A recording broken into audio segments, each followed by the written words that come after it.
10 বছর ধরে শুধু ডকুমেন্টস নিয়ে মানুষের দৌড়তে দৌড়তে লাইনে দাঁড়াতে দাঁড়াতে তারা মানে তারা বেঁচে থাকবে না, খাবে না, কোনো কিছু ইনকাম করবে, তার জায়গাটা নষ্ট করে দিয়েছে।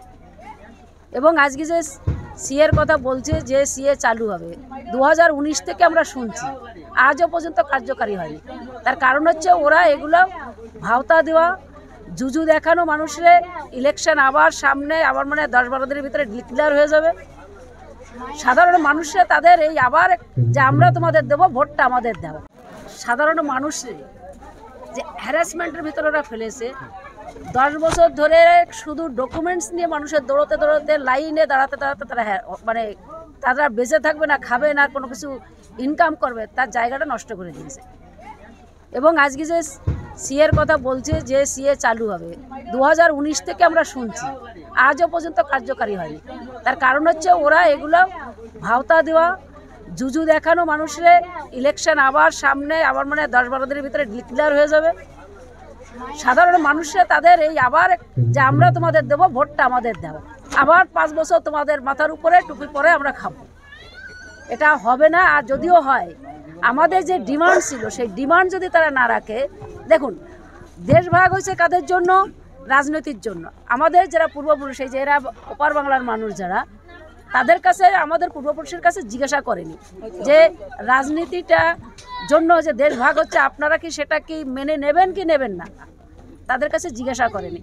এবং আজকে যে আমরা অরিজিনাল ভারতীয় মূল নিবাসী হচ্ছে আমরা, যারা আদিবাসী আর হচ্ছে SC/ST সমাজের মানুষ, তারা হচ্ছে মূল নিবাসী ভারতবর্ষে। আজকে তাদের ছলে বলে কৌশলে তারা চাইছে যে তাদের থেকে অধিকার কেড়ে নিয়ে তাদের আবার গোলামে পরিণত করা। সেখানে দাঁড়িয়ে আজকে আমাদের সে ডিমান্ড ছিল 2003 সালে যে ওরা কানুন তৈরি করেছিল অটল বিহারী বাজপেয়ীর সময়, জন্মসূত্রে নাগরিক হতে পারবে না, আর এরা হচ্ছে অনুপ্রবেশকারী। সেইটাকে তারা 19-এ এসে বলল, একটা বিল পাস করলো, সেটা হচ্ছে যে আমরা শরণার্থী। সেটাকে আজও পর্যন্ত তারা দিতে পারেনি। যে আমাদের তারা যে বারবার করে বলছে যে 9 বার সে আইনই করলো, আজ পর্যন্ত দিতে পারেনি। আর 6 মাস একটা আইন যদি পাস হয়, লোকসভা, রাজ্যসভা এবং রাষ্ট্রপতি সিগনেচার করলে তখন সেটা আইনে পরিণত হয়। এই আইনটা 6 মাসের ভিতরে যদি তারা কার্যকরী না করতে পারে, তারা ইনভ্যালিড হয়ে যায়, আবার সেই আইন আবার পাস করতে হয়। আজও পর্যন্ত তারা করতে পারেনি। পার্লামেন্ট শেষ, এখন বলছে যে আমরা এই মাত্র 3-4 দিনের ভিতরে বলে তারা চালু করবে। আইন পাস করলো না, কীভাবে চালু করবে? আজকে এটা আমাদের ভাওতা দেওয়া ভুল, মানুষের আবার বুঝে আমাদের কাছে থেকে সেই ভোটটা নেওয়ার জন্য সাধারণ মানুষের একটা চাপ রাখার জন্য চেষ্টা করছে। আর আমরা যেটাকে বারবার করে আন্দোলন করছি, বড়মার নেতৃত্বে, আমার স্বামী কপিল কৃষ্ণ ঠাকুরের নেতৃত্বে, সংঘাধিপতি, যে আমরা এই দেশের লোক, আমাদের পূর্বপুরুষরা এই দেশের লোক, ভারতীয় লোক, আমরা এই দেশে জন্মগ্রহণ করেছি, আমাদের সন্তানরা এই দেশে জন্মগ্রহণ করেছে, আমাদের অধিকার থেকে বঞ্চিত করতে পারবে না। তারা বিল পাস করুক যে যারা এই দেশে এসে 2014 সালে 31শে ডিসেম্বর যে ডেটটা ওরা করেছিল, কাটাপট ডেট করেছে, সেই দিনটাই তারা ধরুক না, আমরা সেটাই বলছি, সেটাই ধরুক, কিন্তু কোনো ডকুমেন্টস দিয়ে আমরা নিতে পারবো না। এখনও কিন্তু আপনাদের তারা বলছে আমরা দেবো, কিন্তু এখনও কি কি ডকুমেন্টস লাগবে দেবে, কিন্তু কী লাগবে সেটা বলছে না। আমি ফর্ম ভরতেই বা যাবো কেন? তার কারণ আমি যখনই ফর্ম ভরবো তখনই তো আমি নিজেই বলছি যে আমি এদেশের নাগরিক নক, আমাকে নাগরিক দেওয়া হোক। এই যে চক্রান্ত করে অধিকার থেকে বঞ্চিত করার চেষ্টা করছে, এটাকে আমরা অল ইন্ডিয়া মতো মহাসংঘ আমরা এটা প্রতিবাদ করেছি এবং সারা জীবন ভরে আমরা প্রতিবাদ করে যাবো। এবং যে আপনারা দেখেছেন যে আধার কার্ডটা নিয়ে যে সমস্যা তৈরি করেছে, ABC এবং 28-এর এ ধারা নিয়ে, যে এই দেশে যে চিঠিটা সবার বাড়িতে, যাদের বাড়িতে এসেছে, সেখানে লেখা আছে যে আপনার 28-এর এ ধারা, আপনি বিদেশ থেকে এসে এই দেশে বসবাস করার জন্য একটা ডকুমেন্টস আপনি বানাতে পারেন, সেই ডকুমেন্টসটা আপনার মেয়াদ ফুরিয়েছে, আপনি এই দেশে থাকতে পারবেন না। এবং ABC, এ মানে ফুল ফর্ম এ ক্যাটাগরির লোক হবে, বি মানে হচ্ছে সেকেন্ড পজিশনে থাকবে, আর ডি মানে সি মানে ডাউটফুল নাগরিক করে দেবে, তাদের কোনো অধিকার আর থাকবে না। আপনি বলেন তো যে এই মানুষগুলো কোথায় যাবে? দেশভাগে যখন লিয়াকাত মানে চুক্তি হয়েছিল জিন্নার সঙ্গে আর হচ্ছে আমাদের প্রধানমন্ত্রীর সঙ্গে, যে নেহরুর সঙ্গে, যে এই 3টে দেশ থেকে যারা যখন আসবে দেশ ভাগ হওয়ার বলিতে তাদের নাগরিকত্ব দেওয়া হবে। আজকে কেন এই আইন তারা আজকে তৈরি করছে? তার মানে আমরা যারা SC/ST সমাজের মানুষ, বেশি সংখ্যক মানুষ, আমরা আমাদের আবার সেই অধিকার থেকে বঞ্চিত করে গোলামে পরিণত করার চেষ্টা করছে। যেই এই দেশ থেকে তাড়াবে না, কিন্তু পেটে ভাতে থাকবে, কোনো অধিকার থাকবে না। আমি রাজ্য সরকার তো আপনাদের বলছে সম্পূর্ণভাবে। শোনো, রাজ্য সরকার যেটা বলছে, মাননীয় মুখ্যমন্ত্রী সঠিক কথা বলছি যে আমরা ভূমিপুত্র, মানে অরিজিনাল, আমাদের ডিএনএ টেস্ট হোক তাহলে।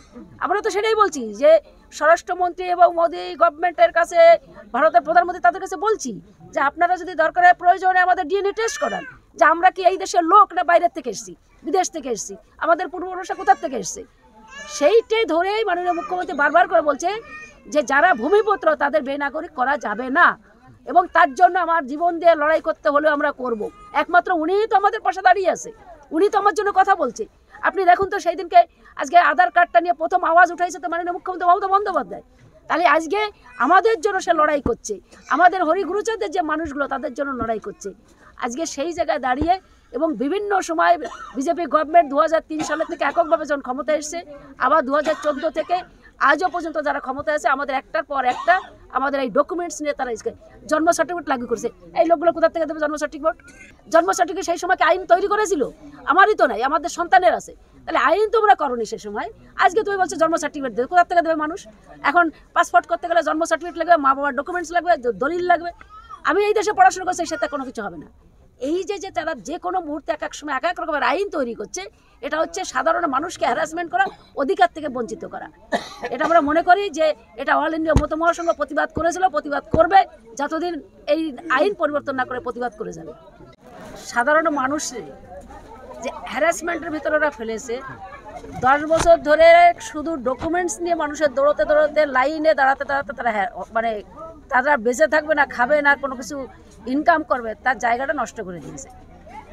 এবং আজকে যে সিএর কথা বলছে যে সিএ চালু হবে, 2019 থেকে আমরা শুনছি, আজও পর্যন্ত কার্যকারী হয়নি। তার কারণ হচ্ছে ওরা এগুলো ভাওতা দেওয়া, জুজু দেখানো মানুষের।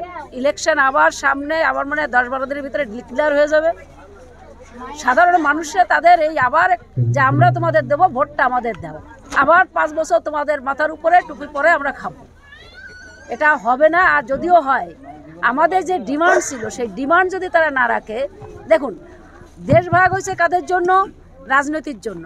আমাদের যারা পূর্বপুরুষ, এই যে এরা ওপার বাংলার মানুষ যারা, তাদের কাছে, আমাদের পূর্বপুরুষের কাছে জিজ্ঞাসা করেনি যে রাজনীতিটা জন্য যে দেশ ভাগ হচ্ছে, আপনারা কি সেটা কি মেনে নেবেন কি নেবেন না, তাদের কাছে জিজ্ঞাসা করেনি। এবং আজকে যে আমরা অরিজিনাল ভারতীয় মূল নিবাসী হচ্ছে আমরা, যারা আদিবাসী আর হচ্ছে SC/ST সমাজের মানুষ, তারা হচ্ছে মূল নিবাসী ভারতবর্ষে।